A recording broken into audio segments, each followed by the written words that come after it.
Jean-Baptiste Charles Bouvet de Lozier had a dream. The prevailing wisdom of his time stated there was as much land below the equator as above it. They knew of Australia, but expected something bigger was yet to be found. The famed Terra Australis. Bouvet intended to find that land, govern it, and make himself rich.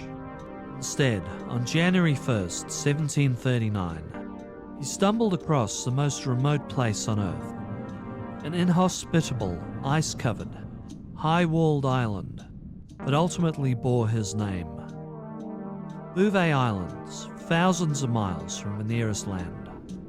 It's surrounded by icebergs, gets winds strong enough to flatten sheds, and nothing grows there except a pod of angry elephant seals.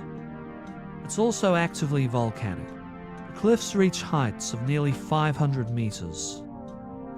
In summer, it gets to 2 degrees Celsius. Needless to say, this wasn't Jean-Baptiste's meal ticket. But two strange things happened there. In 1964, 9 years since the last visitor, South Africa sent a ship to Bouvet Island.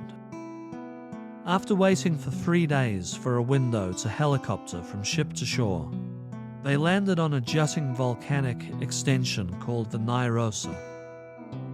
There they found a lifeboat submerged in a lake.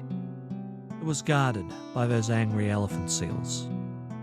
With only half an hour to do their jobs and avoid the seals, and now to check for survivors from this lifeboat, the crew scanned the Nyrosa, decided no one was there, and left. For years, the lifeboat was a mystery. How did it get up 500-meter cliffs experienced climbers would struggle with? Who did it belong to? Why were they 1,000 miles from the nearest trade route in the first place? The end of the Cold War answered this. In 1958, a Russian whaling ship made landfall, but got trapped there when the weather turned on them. They had arrived by helicopter and had flown the boat in. The weather was too rough, the seas too deadly, and the cliffs too inaccessible to escape by lifeboat. But at least the whalers could take shelter from the elephant seals beneath the upturned boat till help arrived. Now I don't know if or how the elephant seals come or go, and what they find to snack on up there. With the lifeboat mystery solved, there is a far bigger mystery with Bouvet Island. But you'll need to go to historyandimagination.com to check that one out. Link in description.